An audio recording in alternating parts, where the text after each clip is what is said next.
Let's start with the couplets. Yes, Avatar Meher Baba ki Jai. Three of Meher Baba's favorite couplets of Hafiz, a mystical Persian poet. Befitting a fortunate slave, carry out every command of the master without any question of why and what. About what you hear from the master, never say it is wrong because, my dear, the fault lies in your own incapacity to understand him. I am slave of the master who has released me from ignorance. Whatever my master does is of the highest benefit to all concerned. Hafiz. Avatar Meher Baba ki Jai.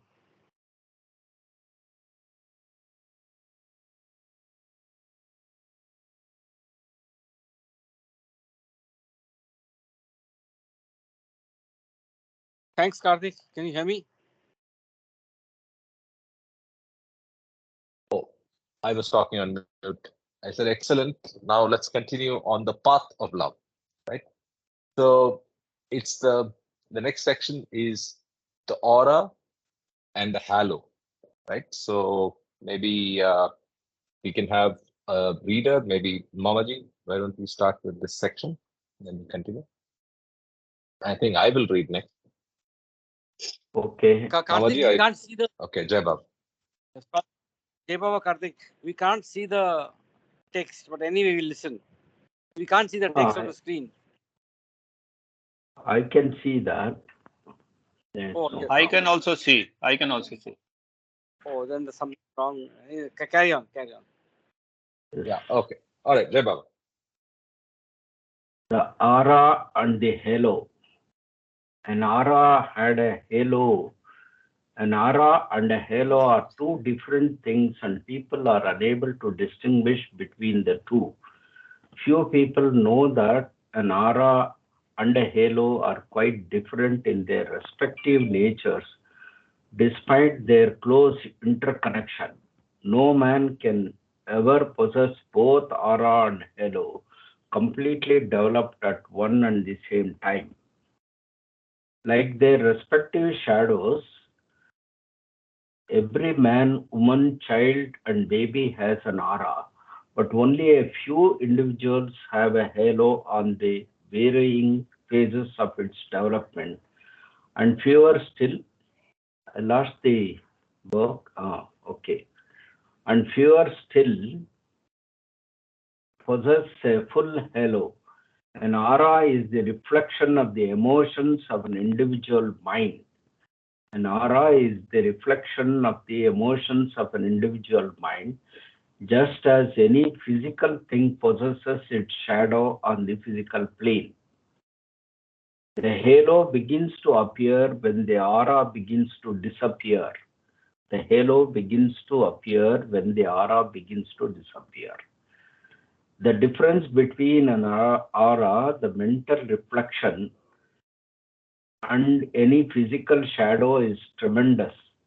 Shadows depend upon their physical forms, but an individual aura remains unaffected even when the person concerned drops his physical body, because in spite of death, the individual continues to possess both the mind and the impressions in it, as well as a subtle body which has a direct connection with its aura.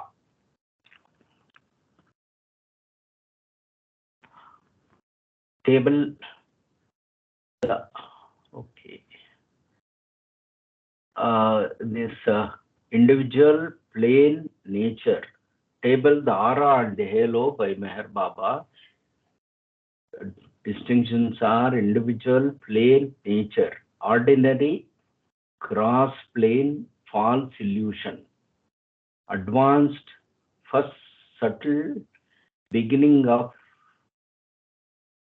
real illusion, more advanced second subtle real illusion, most advanced third subtle real illusion high, dangling fourth junction of subtle and mental dangerous, illuminated fifth mental, real illusion higher, most illumined sixth mental, real illusion highest, God realized, that is seventh reality, real, perfect master, seventh perfection, reality. Oh, okay. Perfect master, seventh perfection, reality plus one and all planes real. So this is the table which shows the duality and reality in different planes. Note percentages shown above are not actual but symbolic of proportions in ordinary terms. Okay, just question. So let's just go down. Maybe it explains it a little more. So what is nature? Nature of the aura, is it? The last column? Nature of the aura and Aura. The halo? title Or is is it The Aura nature? and the Halo by Meher Baba. Correct. So where is that referred to in the table? I understand the table is aura and the halo. Yes. So first Yes. column is very clearly the state of the individual, and he ranges from being ordinary to perfect master. Second is for that level, the level of the individual, what is the plane, whether it is first plane to seventh plane. Then what is the nature? Nature of what? And obviously nature is also trending from false illusion to real illusion. I mean, real illusion being reality, and then ending with full reality, which is in the state of perfection. But I'm still not sure what the aura and halo part are, but we'll read on and try to understand. Yes. Yeah. Yes. We'll come back to the table if it's relevant. Please go ahead. Yes. Yes. Jai Baba, this is Kama. I mean, I'm Merabad, just going to the Samadhi, so I'll make it quick. What I understand is halo is basically when you start becoming a saint, you start getting a halo, like an energy field. Whereas aura is basically like the magnetic field. All of us have electromagnetic field around us. So depending on our sanskaras and our personality, the aura will be unique for each one of us. So remember the 7 flags of Baba, like from red to blue. Each color represents different attributes. So similarly, there are people who are able to read the aura of people and can make out what kind of personality they have, what kind of health conditions they have. So that is the difference. So the halo replaces the aura once the person starts to go down of the involution planes. Yeah, Baba. Yes, go up the involution planes. Okay. I think there is a title on top for this. Okay. 2 aspects of the path. Every action, significant or insignificant, intentional or unintentional, on the part of any person, creates relative impressions, sanskaras, which gets imprinted on the mind of the individual, just as sound is preserved on a gramophone record and images of light and shade are caught on photographic plates.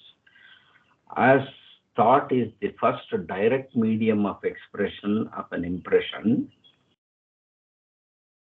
Okay, just move a bit higher. Okay. A deep connection is established between the thoughts and impressions of an individual. An aura, therefore, is the mental reflection of the aggregate impressions of thoughts and actions gathered by and stored in an individual mind.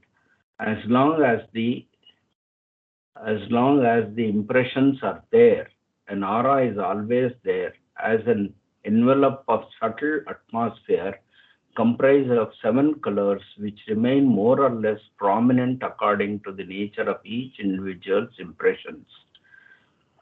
No 2 men are alike in all respects, and yet all have common physical features. Similarly, the aggregate of individual impressions differ from one another, both qualitatively and quantitatively and qualitatively, yet every aura is comprised of 7 colors common to all. These 7 colors of an individual's aura represent the 7 principal categories corresponding to the aggregate impressions of each individual. Thus, every individual aura is an image of a circle of 7 colors. Each aura differs from the other in its proportion of each of the 7 colors according to the individual's predominant impressions. Likewise, each aura also differs in the color formation on the borders between every 2 predominant colors in it. For example, red would be the most prominent color in aura of a man whose impressions are predominantly made up of lustful actions. The halo begins to develop and the aura begins to disappear only after an individual starts advancing on the path of God realization. When the aura begins to get more and more faint, the halo commences to shine more and more, getting brighter in proportion to the progress of the individual's consciousness on the path. The halo becomes very bright only after an individual aura is on the point of disappearing. This happens in the case of a soul who wakes up fully conscious in the 6th plane of complete mental illumination. In the 7th plane of reality, the God-realized one is once and for all, entirely free from each and every impression because of the very storehouse of impressions itself. The individual mind is then annihilated and there remains neither aura nor halo. The reality of God alone remains supreme in the self-consciousness of infinite power, infinite knowledge, and infinite bliss, with all illusion ceasing to remain as illusion. When one who is God realized is able to return with his God consciousness simultaneously to all the planes of illusion as a perfect master or Sadguru, his halo is then most bright, infinitely brighter than all the suns of the universe put together. It is out of the question for anyone. It is out of the question for anyone except those who have attained the consciousness of the 6th plane to behold the divine effulgence of the Master's halo. In all other cases, the halo is an expression of individual advancement on the path and a sign of the dwindling of the individual's sanskaras or impressions. In such cases, the halo is like a growing bright circle of the mental atmosphere of illumination, colorless throughout, and yet in every phase of its manifestation, far, far richer in spiritual splendor than any combination of colors can ever be. Without going into further details, the table that follows will simplify the subject matter so far discussed. I think we'll go back to the earlier table and then come back here, which we missed. Yeah. Good idea. Yes. So I think both the tables are to be read together. So this is the header, followed by the table up to here. And then if you notice the note, this note also appears after the second table, ideally, because there are no percentages mentioned here at all. Percentages happen to be mentioned here, which is the second table. Right. So now let's see the second table, like you said. Yeah. Aura of 7 colors. Aura of 7 colors, number of colors more or less, halo of light, spiritual benefit, number of colors, materialistic influence, indirect, direct. Okay. Prominent, faint. This is, I feel this is a plane 7. So the aura is nil. Halo of light is 100% in the 7th plane. Spiritual benefit nil, nil, nil. Okay, this is a bit difficult to understand. Spiritual benefit because they are spiritually. I think yeah. So this much is just the title, is what I feel. Up to here is the title, right? So that's why these are blank, because there's nothing to be filled in the title. The data starts from 7 through all the way to here, blue and pink. So Okay.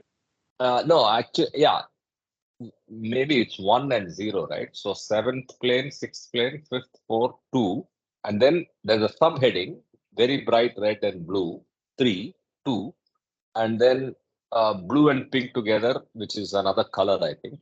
If you take the Baba flag, and then number of colors almost faint. So 7, everything is bright, so it's nil.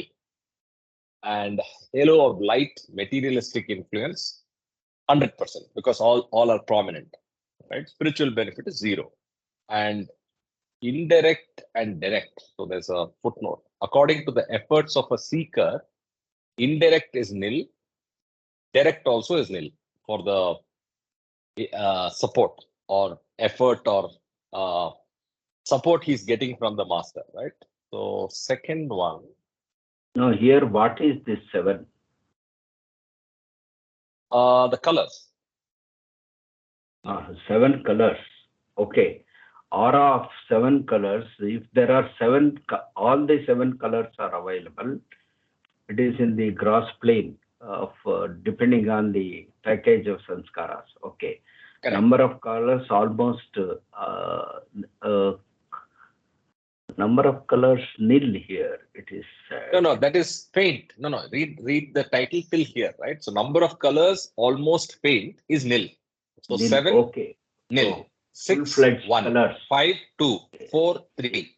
So there are prominent 4 colors, then there are faint 3 colors. There are prominent 2 colors, then there is faint 5 colors. Yes, So basically it's the progression where, go ahead. It's a progression from the involution planes, from the exactly materialistic to spiritual. Yes. Materialistic to spiritual. So when you start, you're at the most materialistic influence, 100%. Spiritual benefit is hence nil, and you end up with no colors visible prominently and no faint colors as well. And spiritual benefit is most bright and direct and indirect. And I think indirect here refers to help from a master. So let us see what those two, given consciously with force, full force. Okay, I'm not sure what that means. Direct. So there is a single apostrophe before direct. There is a italics or non-bold single apostrophe, single asterisk after direct, and there is a double apostrophe. Double apostrophe talks about given consciously with full force. Triple apostrophe, which I mean triple asterisk. Oh, triple asterisk is here. Okay, triple asterisk is here, which is 50% possibility of harm instead of benefit. Okay, when your prominence is 2, this is 4th plane, I think. Yeah, there's a chance of harm to you as well. Okay, so complicated, but I think let's continue reading and just go on top. This one, there is one confusion here. This is the halo of light, whereas this is aura of 7 colors. Halo of light, materialistic influence, 100%. Why it is called as halo of light? I'm not sure. Yeah, not sure. So the materialistic influence keeps reducing as your colors keep reducing. Okay. No, but then it's 100% in the end. That also is a confusion. The materialistic influence ends at 100%. So anyway, let's continue reading. And Karthik, yeah, sure. I Yeah, just go want ahead. to simplify in a very simplistic way for a child, maybe. But think of a seesaw where one end is 0 and one end is 100. Yeah. And as you sort of come from 100 to 80, the other one goes to 20. Some sort of if that can explain between materialism and spiritualism and the transition from 100 to, from 100, from 0 to 100, or from 100 to 0, from materialistic to spiritualistic. You can think of it as a seesaw. Probably, if you see in light of that, it might, with that as the backdrop, this might be easier to understand. Okay, I'll probably take an attempt of what I have understood till now, and then maybe step back, like what Ashok is doing. Step back and at least look at what we are understanding. What we are understanding is aura is something that everybody has. Everybody. Aura is a manifestation of the true nature of the individual. It's created by it's represented through the 7 colors. An aura becomes fainter and gets slowly, gradually replaced by halo. A halo is obviously at the pinnacle. The halo is at the brightest, for a perfect master, it's almost blinding light.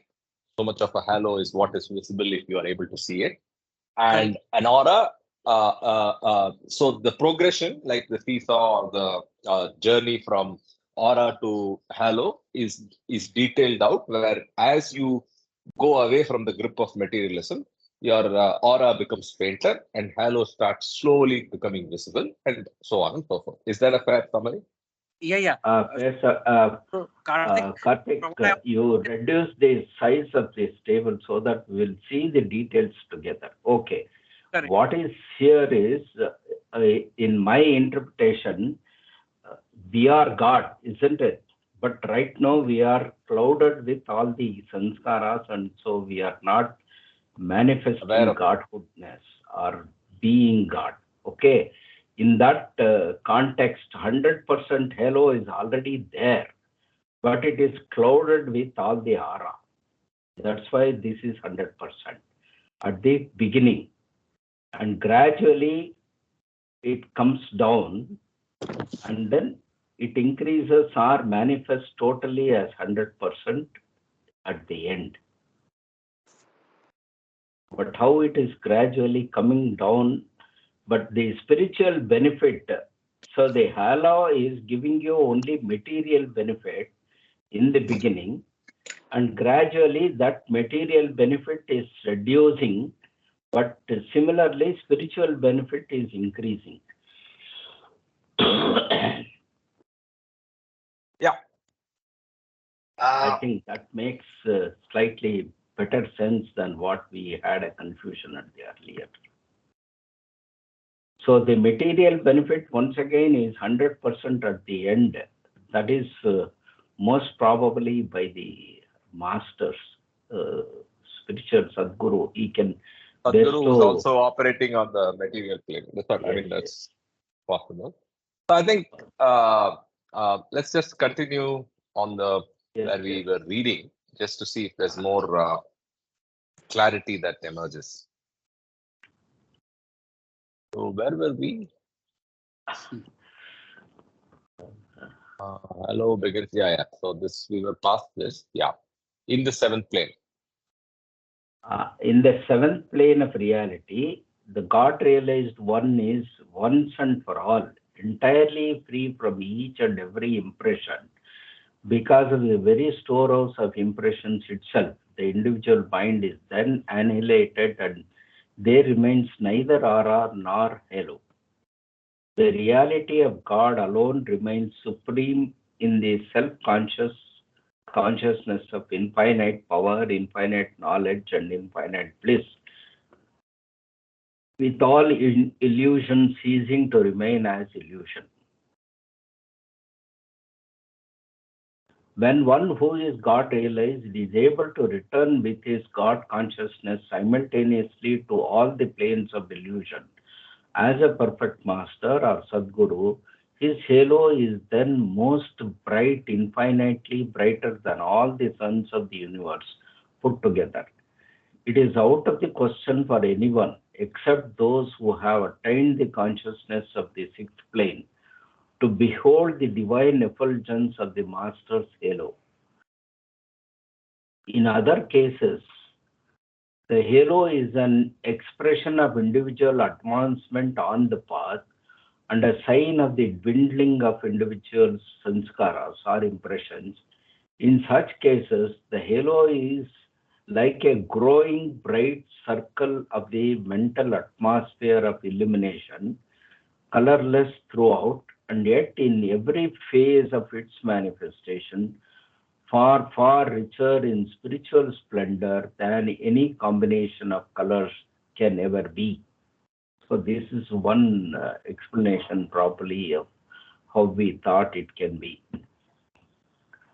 Without going into further details, the table that follows will simplify the subject matter so far discussed, without necessarily being consciously advanced on the path, and only as a result of deep and sublime emotions, latent or expressed, the aspirant may have from time to time glimpses of the reflections of inner sight, reverberations of the echoes of inner sounds, redolence of the inner fragrances, and distant shadows of the inner ecstasies, all of which are but trivialities connected with the higher illusions of the path. There are also many techniques and natural causes for the manifestation of such phenomena, which are beyond the faculties of an ordinary man. Volumes could be written, especially regarding the potentialities and repercussions of emotions, both high and low.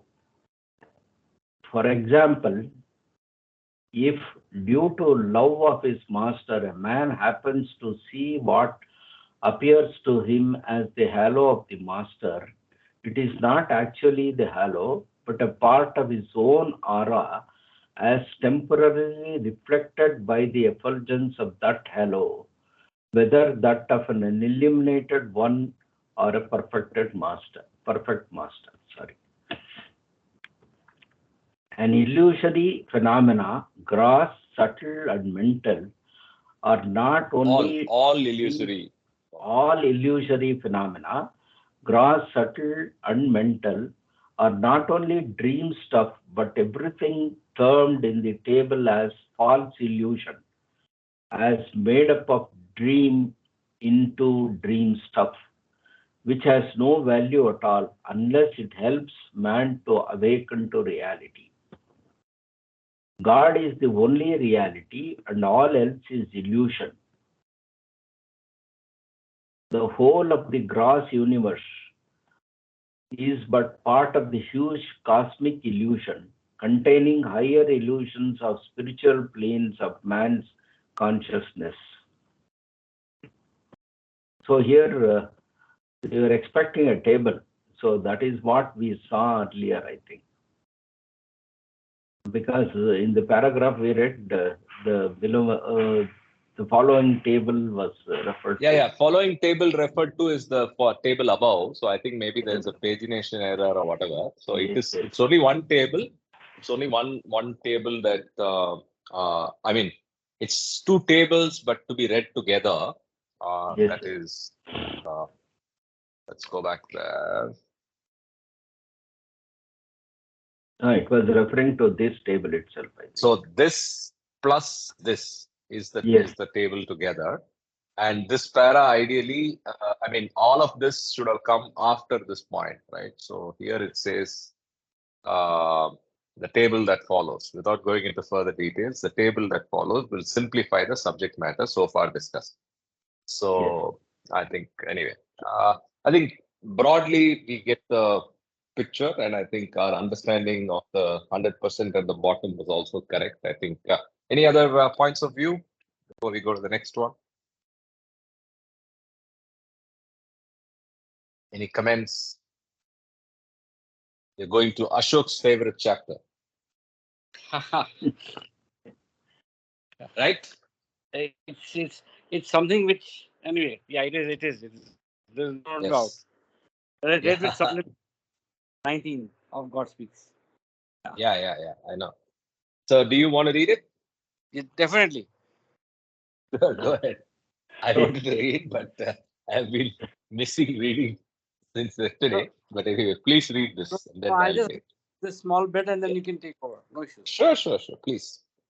Jai Baba. J Baba. Real births and real deaths. There is one real birth and one real death. You're born once and you really die only once. What is real birth? It is the birth of a drop in the ocean of reality. What is meant by the birth of a drop in the ocean of reality? It is the advent of individuality, born of invisibility through a glimmer. Born of indivisibility. So it's Born of actually individuality, indivisibility. born of indivisibility. Yeah. Just yeah. Want to start again from it is? Yeah, maybe it is. Once again. It is the advent of individuality, born of indivisibility through a glimmer of the first most finite consciousness which transfixed cognizance of limitation into the unlimited.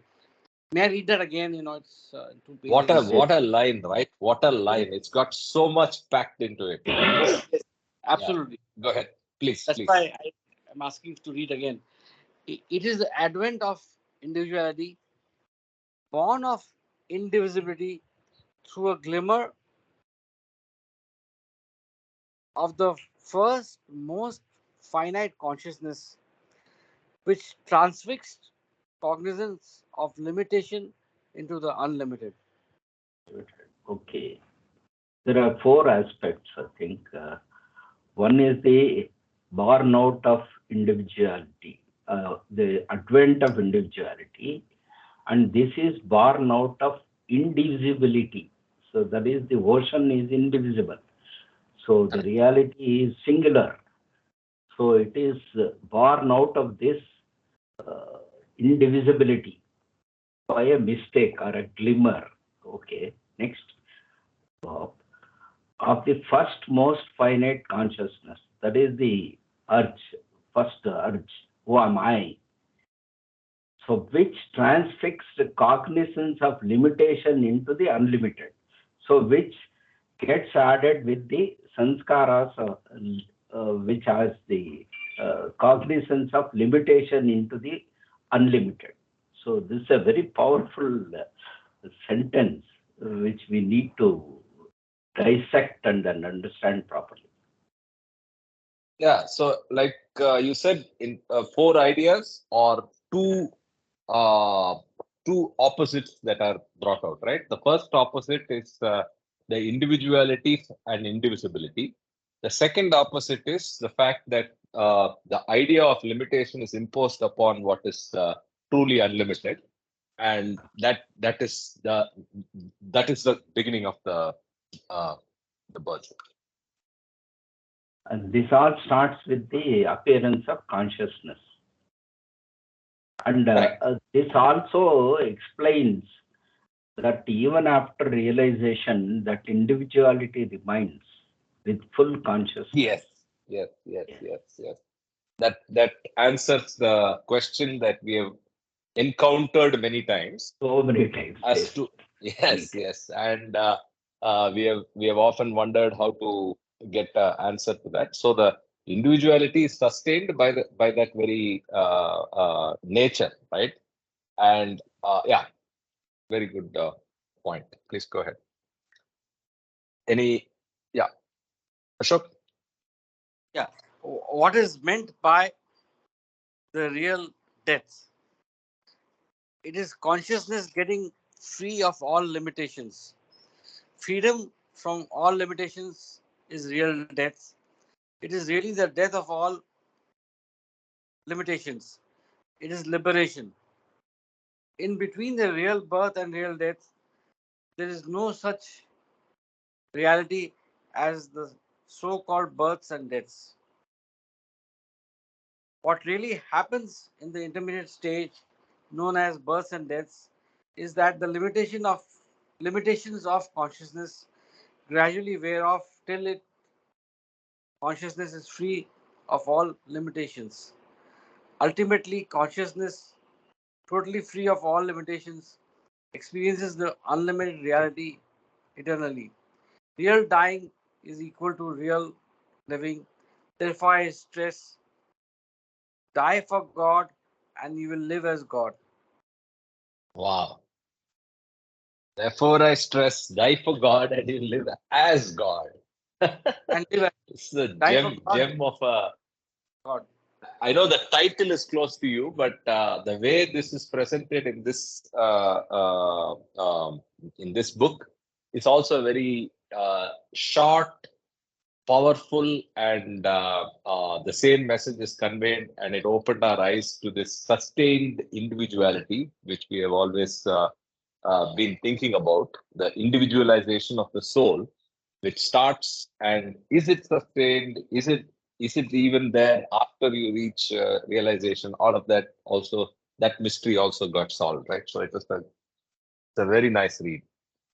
Yes, and I just want to stress that the lives and deaths which happens in reincarnation is an interim stage.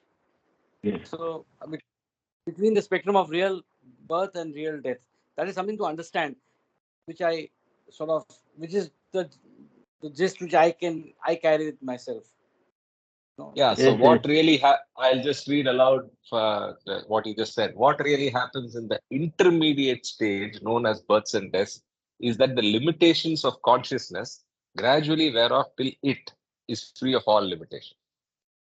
Right. So the and the other way of understanding is in between the real birth and real death, there is no such reality as the so-called births and deaths. The so-called births and deaths are not real. The so-called births and deaths that we allude to are not, in fact, real. Yes. They're, yeah, yeah. correct, right? Karthik. And the last sentence, you can show that last sentence. Sure, sorry. This, say, we have read this line so many times as a separate entity or a message from Baba. Die for God and you will live as God. But the meaning of that was a bit confusing for me. So die for God means I thought dying in this birth and you will live as God. So it was a bit confusing. So the actual meaning of die for God is clarified with this message very clearly. Real death, and then you live Yes, as the real life. yes. Correct, very true. We end up reading it mechanically and don't understand it, and it's not. It hits you now. Thank you. And one more interpretation which came to my mind is that it's that you have uh, net zero or zero sanskaras and all limitations are gone through. So in any of the interim stages where you are like having rebirth and death, you're still having the burden of sanskaras, which is important that when you have real death, there is no limitations or no sanskaras or baggage. Yes, account is not closed. You're still having either credit or debit. Yeah. Yes, Pardon. I think as an accountant, being an yes.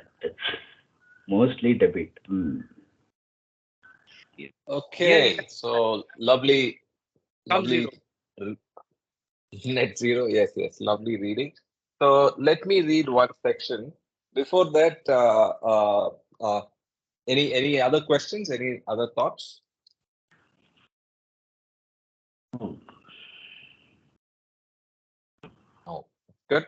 All right. So the next section is Pana. Pana. is the final annihilation of the mind. That's the footnote. And I read, Avatar Meher Baba ki jai. Fana is the state of unconscious consciousness. In Fana, soul is unconscious of everything except self being God. Before the soul loses its human state and gains the divine state of Nirvikalpa, it has to experience the vacuum state of Nirvana. Nirvana is the infinite vacuum state where the soul is fully conscious of real nothing. Nirvana is immediately and inevitably followed by Nirvikalpa or Fana Phila, where the soul is fully conscious of real capital E everything. Nirvana and Nirvikalpa are so irrevocably linked and tied together that each can be said to be the divine goal. False nothing equal to illusory everything. Real nothing equal to neither everything nor nothing. Real everything equal to God infinite, God the infinite. Again, I think this is something that is very, very clear, but then we have to literally by heart this, right? Because it is core to the ontological framework Baba uses everywhere, right? The terms. False nothing is the illusory everything. Real nothing is neither everything nor nothing, but it is our mind making the false nothing as the everything, right? But the real everything is God, God the infinite. So I think this is very, very important. And false nothing leads to false everything, and real nothing leads to real everything. False nothing is linked to false everything, and real nothing is linked to real everything. Eventually, false nothing ends in false everything, and real nothing ends in real everything. In duality, false nothing is false everything. In unity, real nothing and real everything are one. Right? So, any questions on Fana? Fana and Fana Phila. Fana equal to Nirvana, and I like the expression unconscious consciousness, because that is the state we are realizing, but we are not at full consciousness at that point. So it is the divine vacuum. But again, there were questions we have discussed before. Baba is unequivocal here, immediately and inevitably. So there's no ifs and buts. Nirvana is immediately and inevitably followed by Nirvikalpa. So Fana is followed by Fana Phila. So nobody misses that, right? And yeah. Any questions? Any Jai discussions? Baba. Any thoughts? Jai Baba. Yeah. Yeah, there is a. If you read God speaks about Fana and Fana Phila, so the definition is the first stage of real Fana is Manonash, annihilation of the mind, Nirvana, which I call FAMN, right? Fana, annihilation of the mind, Manonash, Nirvana. Now that is the divine absolute vacuum state, which is almost equivalent to the sound sleep state. So we are all experiencing Nirvana, unconscious sound sleep state. But people who attain the first stage of Fana, which means sanskaras become zero before death, they will experience Nirvana. But then in the God Speaks literature, the Nirvana as goal and Nirvikalpa Samadhi the goal. There is a footnote in God Speaks you should read, because I'm walking back to MPR, so I can't tell you the page numbers. But the point here is that here it says Nirvana is followed by Nirvikalpa Samadhi. Not for everyone, because in God Speaks it says a few of those who have attained Nirvana after 3 days, they will get Nirvikalpa Samadhi. So, and then the Sahaja Samadhi and so on. So it is all about the, so Nirvikalpa Samadhi needs Nirvana first. Without Nirvana, you can't have Nirvikalpa Samadhi. But Nirvana doesn't need Nirvikalpa Samadhi. So that is the point here. So we have to be very careful how to interpret the language here, because it says it impeccably follows. So people will assume that everybody who has Nirvana will have Nirvikalpa Samadhi. No, that is the point. So we have discussed earlier that everybody gets MOM, Moksha Ordinary Mukti, in maximum 84 lakh human lives. That is designed because we are already self-realized. We are just going through an ego disease, right? So that point is after death, even for God-fearing people. Like I hope my dad got moksha, ordinary mukti. That's what he kept asking. And he was a God-fearing person. He didn't believe in God loving. And then we have this category of nirvana, nirvikalpa samadhi, sahaja samadhi, which happens before death and only when sanskaras become zero. And this is also predestined. Which soul gets any of those, any of those phases? Just like Baba was the first soul to become God realized and became avatar, Jai Baba. And also the real nothing, real everything, false nothing, false everything. So I think the false everything is the illusionary phenomenal world of existence when we are dealing with sanskaras in the waking state. The false nothing is basically when we go to sleep and like we are not experiencing the phenomenal world, but we are still having sanskaras. So that is part of the false nothing.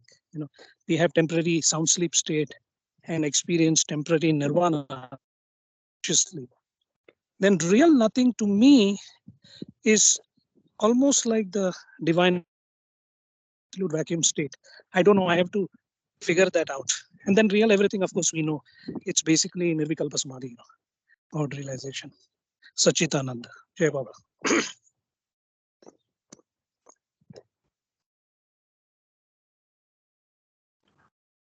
Okay, I just found a reference, page 128. 1 second, let me get that.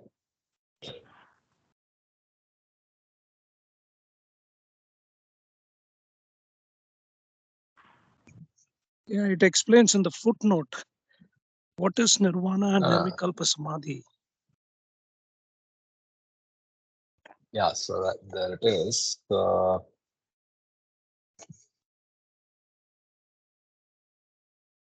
If you go to that, when the first, so not everybody goes through that. When the first stage of pana is immediately followed by the second stage of panapila, in some cases, the consciousness of the limited I, self, mind, energy, body, and the world does not come back, but the consciousness now as super consciousness of the unlimited I, because you have reached panapila, only exists as identified with the universal self, God.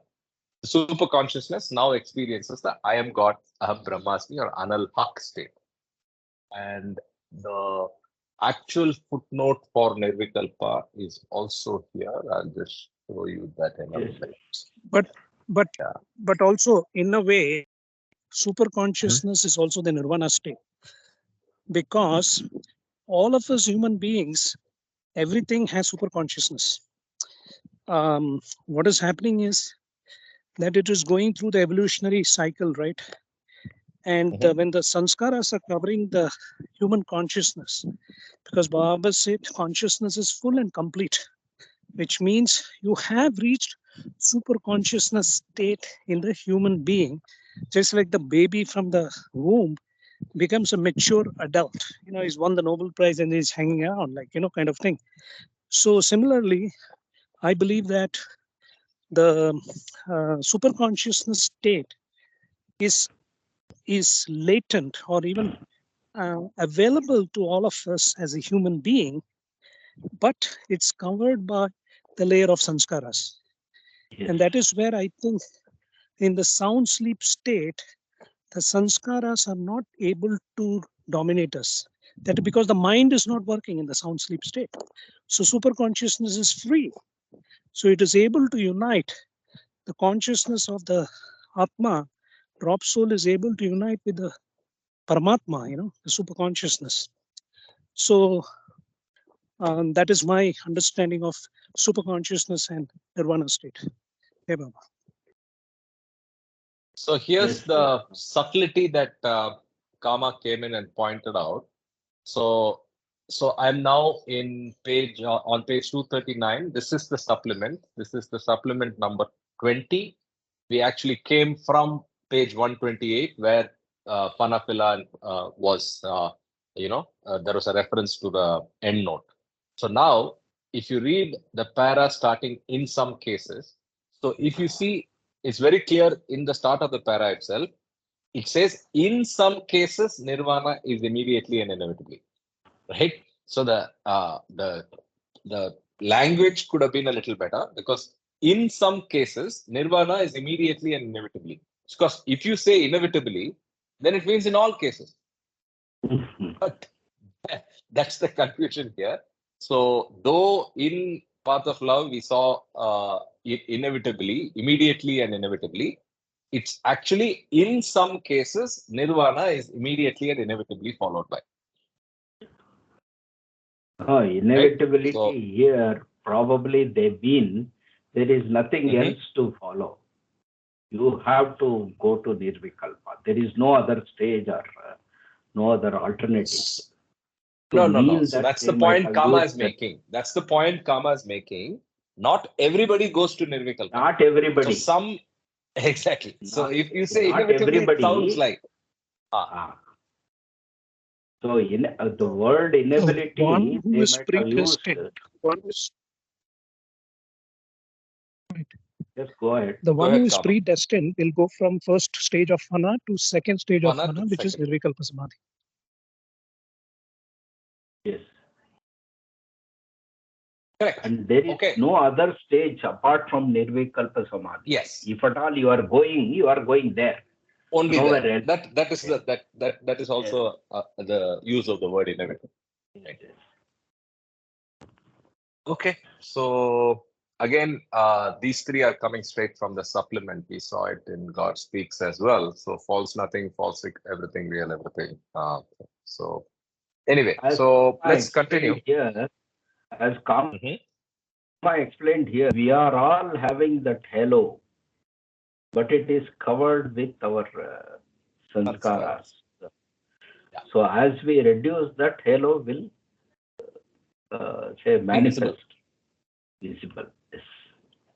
Yeah, some people like me and Sunil have the halo visibly. Uh-huh. Yeah. Why because do you it's include there. me here?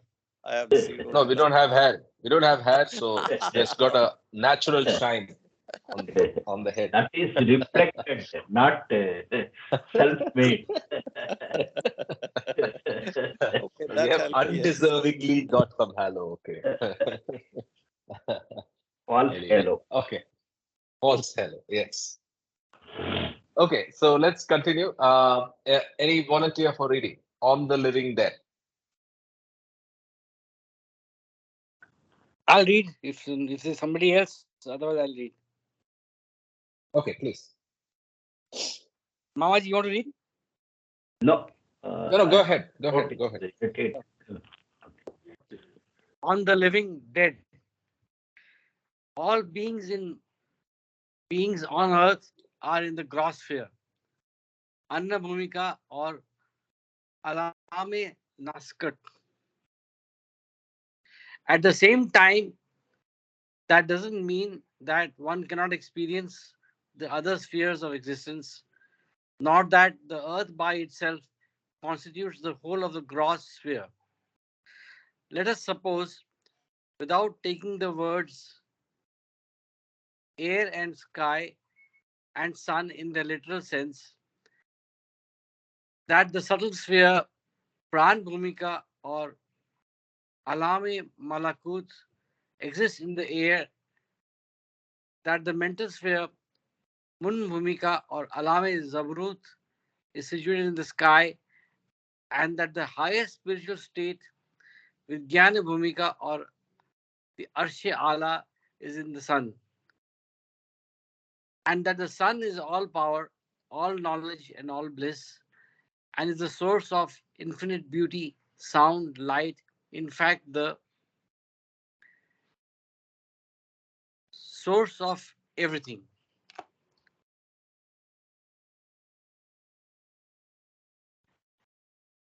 When it is said in that the merging of the individual soul in the oversoul,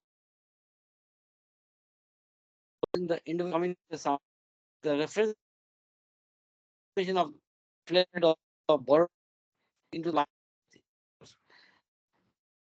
literally becomes the sun that shines on earth.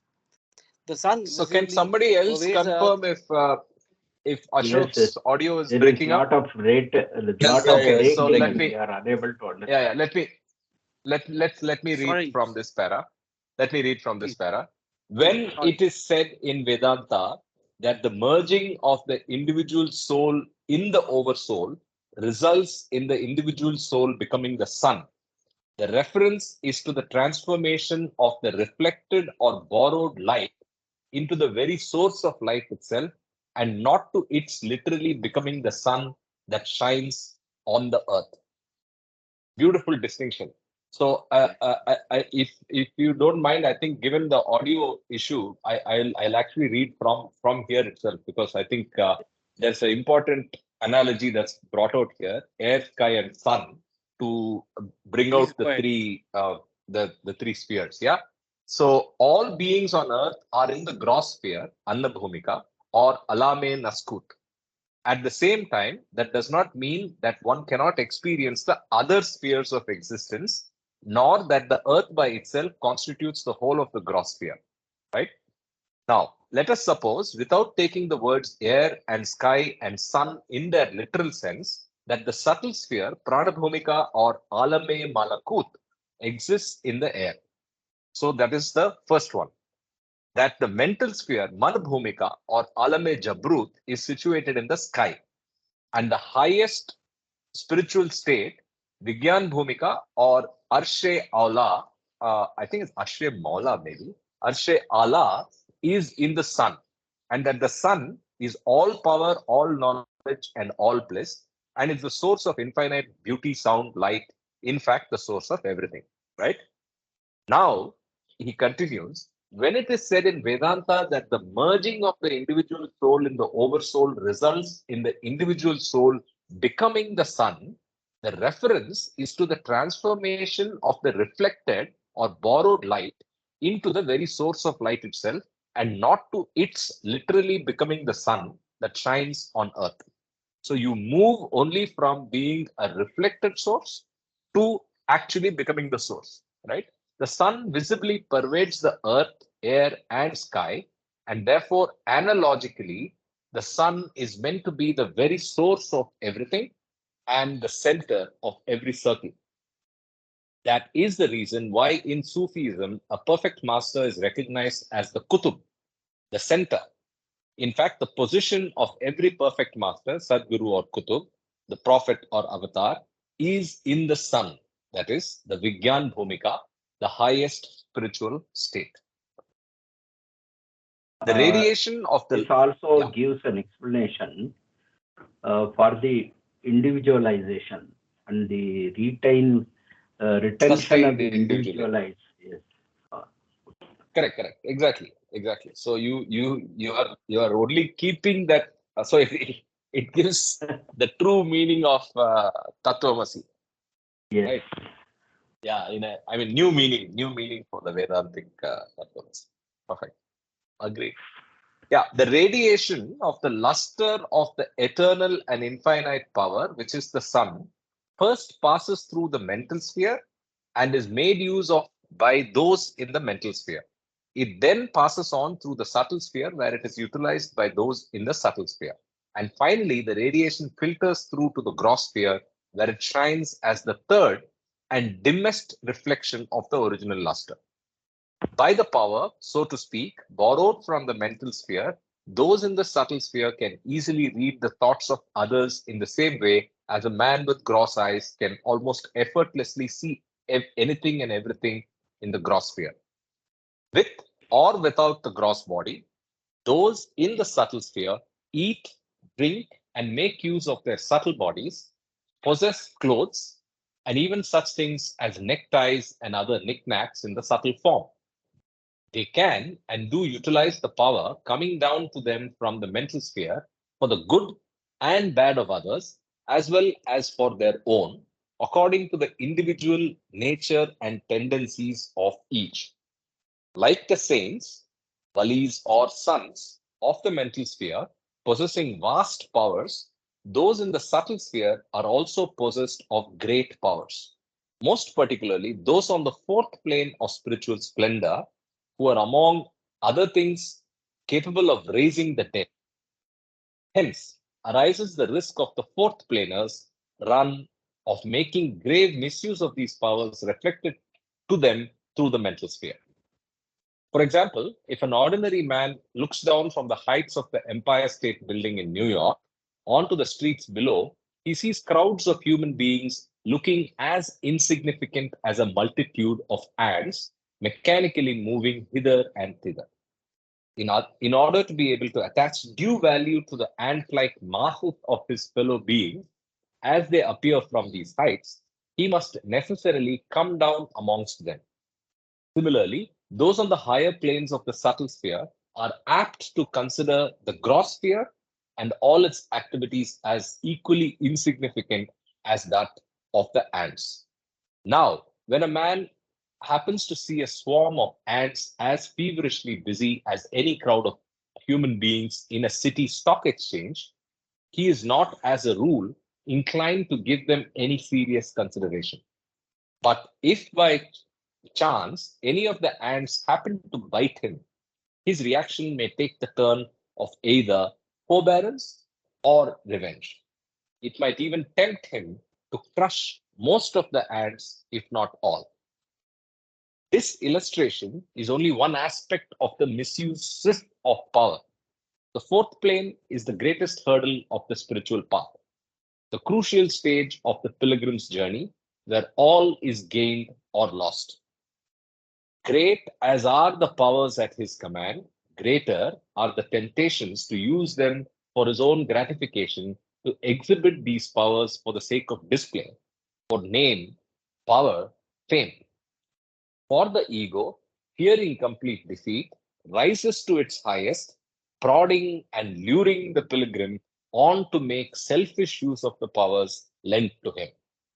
This lone fight with the hydra headed ego is depicted in the paintings of the life of Buddha and is known as the dark night of the soul.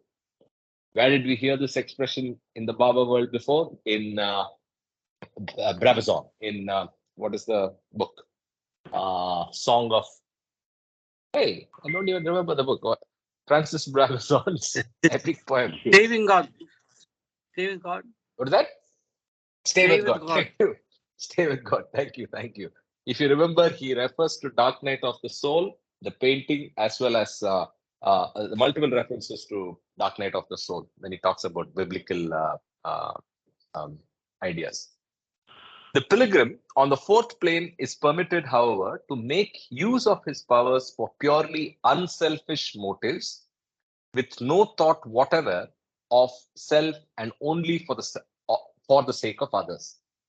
Although those in the subtle sphere derive their powers from the mental sphere, the misuse of these powers cannot be stopped by those in the mental sphere because they originally radiated from the sun, the Vigyan Bhumika.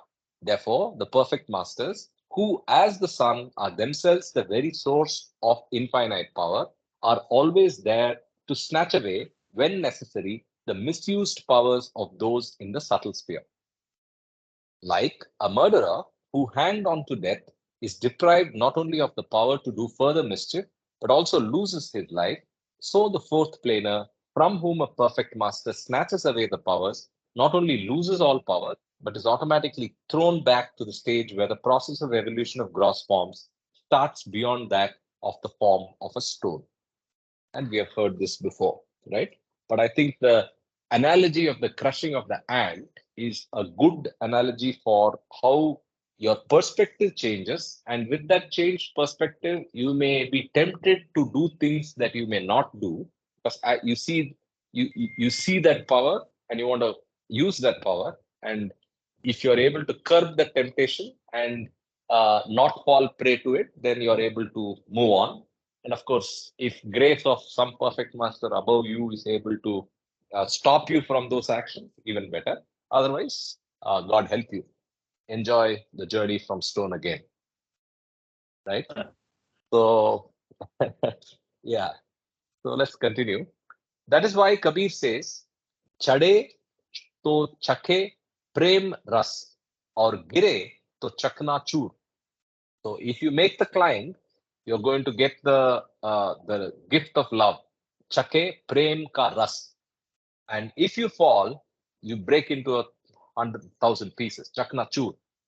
He who climbs high enough tastes the nectar of divine love, but if he slips and falls, his utter ruin will ensue. In contrast to those in the subtle sphere, those belonging to the mental sphere, whether on the fifth or the sixth plane of superconsciousness, always use their powers only for the good of others. The direct radiation of the divine power, and those amongst them who are on the sixth plane, the plane of spiritual sight, actually see God face to face. The paramount characteristic of these great souls of the mental sphere is that they are the real helpers behind the God intoxicated musts who are so lost in God as to have next to no consciousness left of their gross existence. The bodies of these God intoxicated lovers are sustained by the power of those in the mental sphere, the walis and saints who are always face to face with God. These musts, who possess next to no physical consciousness and yet possess well functioning bodies with which they eat, drink, walk, and sleep, are the true spiritual heroes who are dying and living at one and the same time. Although they care not a whit whether their bodies remain or fall, it is an established fact that their divine musty, God intoxication, neutralizes the rigors of hunger, sleeplessness, heat, cold, disease, and other onslaughts on the really carefree life led by these lovers of God. It is because the infinite power of the Vigyan Bhumika, which vibrates throughout the universe, helps them. There are only 100,000 Satpurushas or Marde Khuda, men of God, in the whole of the universe. They are those on the spiritual path who have achieved control over their ego life and who, with utter disregard to life, expose themselves to hardships in the name of and for the sake of God.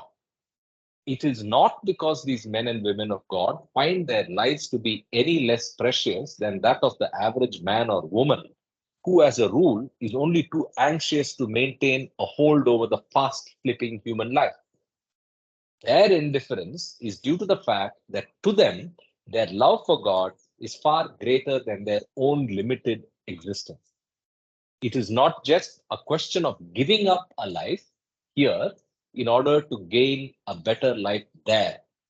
To them, nothing else remains worthwhile to be had or wished for save their love for God. Okay, new number 100,000, he says. Yes. 100. Is it 100 or 100,000? 100,000. So there are 100,000 Satpurushas. So Okay. something to think about, right? Yes. So Marde Khuda, and maybe this is a broader grouping, including agents and people, but it almost looks like they have achieved control over their ego life, and who, with their utter disregard to life, expose themselves to hardship. So is it God realized or close to God realized and God realized? I don't know, right? But there are. Jai Baba, I think that hello, Jai Baba. So I think if it violates the 7,000 in the spiritual hierarchy, number one. Yes. And number two is Satpurush is one of the categories in the planes of involution. I don't know which one is the third, fourth, fifth. you can see the chart in God Speaks where names like Your audio is, Wali is yeah. for Peer is for sorry the network. Keep going. Keep So going, yeah, so I think so the 100,000 number we should just take it with a pinch of salt and not get too caught up in it. Exactly. Agreed. So I was so hopeful with the increased number. yeah, averages are better. Yes, agreed. So, but, Exactly, Mamaji. It was giving us some glimmer of hope. so stay on with that hope, and your chances are just improved. Let me continue. In Vedanta and Sufism, the certainty of God realization or self experience is fully expounded. The Vigyan or I am God state has to be actually experienced to be realized. After eons, only 1 out of the 100,000 wayfarers of the path attain God realization. Some of it is answered here. But in spite of the rarity of perfection and the rigors involved in its attainment, every human being is perfectly capable of achieving it. In fact, is inevitably bound to do so eventually. The knowledge of such a glorious certainty should cause man optimism rather than pessimism. So the certainty is confirmed by both Sufism and Vedanta, he says. And again, not all the 100,000 are God realized in the Satpurush state. So that's answered there. I continue. The God conscious Majzuks are conscious of nothing save the I am God state, Aham Brahmasmi or Anal Haq. They are oblivious of their bodies, which continue to exist in all the three spheres, gross, subtle, and mental, being in the eternal and infinite Vijnana Bhumika. Their bodily existence is automatically and spontaneously sustained by their own divinity. For some time, after merging into the sun, they actually remain alive in the world. They continue to breathe, eat, drink, sleep, and do what an ordinary man can do. They are truly the living dead, for they are dead to the world and yet to themselves are alive for all time. They are the perfect ones who have consumed death itself, and about whom Kabir says, Tan tyage, tan rahe, tan rakhe, tan jai. यही अचंबा हमने देखा मदा कल को खई kal ko khai. I don't know. Give up the body and it will remain. Try to retain it and it will go. Tan tyage, tan rahe. Try to give it up and it will remain. Try to keep it and tan rakhe, tan jai. Try to keep it and it will go. यही अचंबा हमने देखा मदा कल को खई. The marvel of it is that the truly dead annihilate death itself. Oh, so this is Kal, I think. Mada Kal Ko Khai. Yeah, Kal hai, Yeah, yes. yeah, Kal. Mada Kal Ko Khai. Mother referred to, yeah, thank you.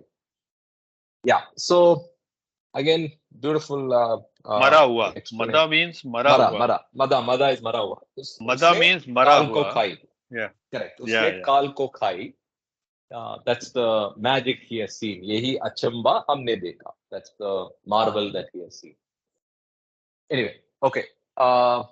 Any thoughts? Any reactions? Any discussions before we continue?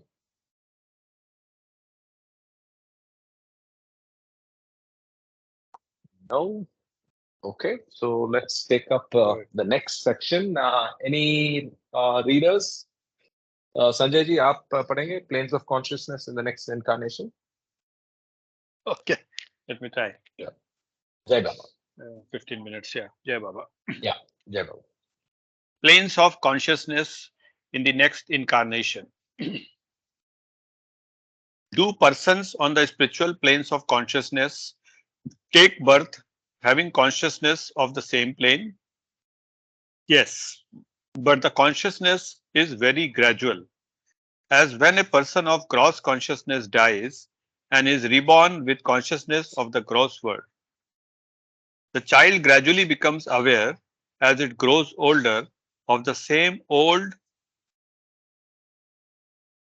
gross world according to past experiences of the gross. Child born with consciousness of a certain plane is not all at Not at once all. consciousness. नहीं, at all नहीं है. So let me नहीं, read that again. I A think there is a child, typo. yeah, There's a no, typo. All no, at hai, but no, I think it's no, no, oh, all at once. Okay. All at yeah, once. yeah, Conscious. Yes. yeah. Perfect. Go ahead. A Please go child ahead. born Read it with again. consciousness of a certain plane is not all at once consciousness of the plane.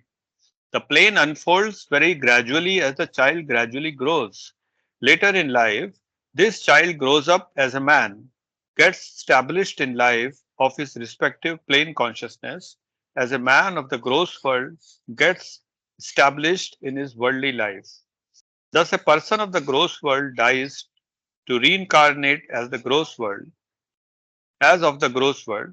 So also a person of the particular plane of consciousness reincarnates as that of respective plane of consciousness and then gradually gets established in the plane of consciousness of his previous life. He may or may not make further progress in the planes of higher consciousness.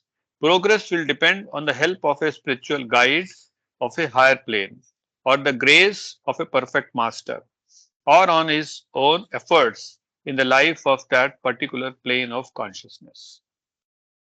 Okay. So it's not that by birth you go, the consciousness of the previous lives gradually grows and it Gradually continues comes. and it depends on how do you do in this life will depend the next. Yeah. Yeah, Baba. The exonerable must. Everything and everyone in the new universe is constrained to move along a path which is prescribed by its past. There is an exonerable must that reigns over all things large or small. Whether one is male or female, rich or poor, strong or weak, beautiful or ugly, intelligent or dull, one cannot escape from this being such because one must necessarily be due to the impressions of the past. Be so due to the impressions of the past. The freedom which man seems to enjoy is itself subject to inner compulsions and the environmental pressure which limits the scope of reactions or molds the reacting itself is itself subject to the exonerable must which is operative in the past, present and future.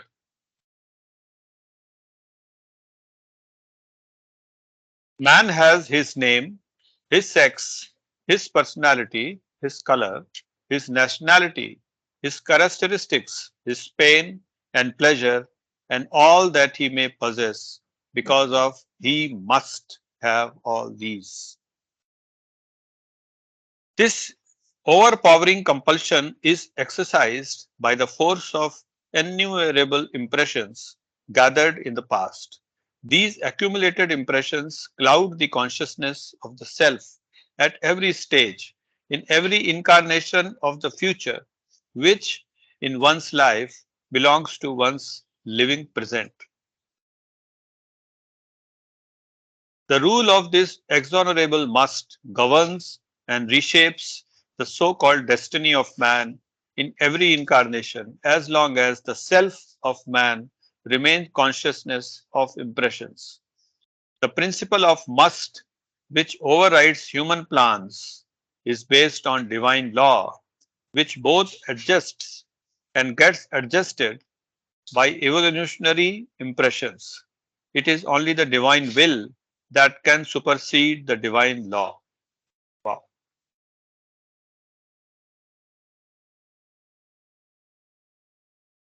There are so many deaths during the one whole life, beginning from the evolution of consciousness to the end of the involution of consciousness are like so many sleeps during one lifetime.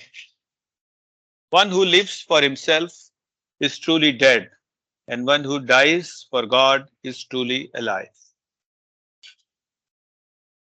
Beautiful. Beautiful. So I think what was again and again ringing in my ears was what came up in the later paragraphs. This is nothing but the play of the divine law, right?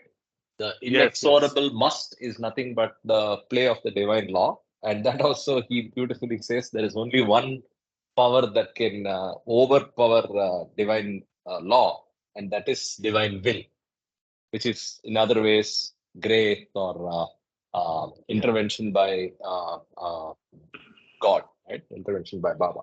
Hmm. Okay, so how are we on time? How big is the play of ego? Yeah, I think we can stop here. And yeah, I don't think we can finish that. Okay, so we'll stop at this point, and wrap up. We have a few minutes, so maybe I'll stop recording and we can just talk because there was a couple of points I wanted to discuss as well. So did anybody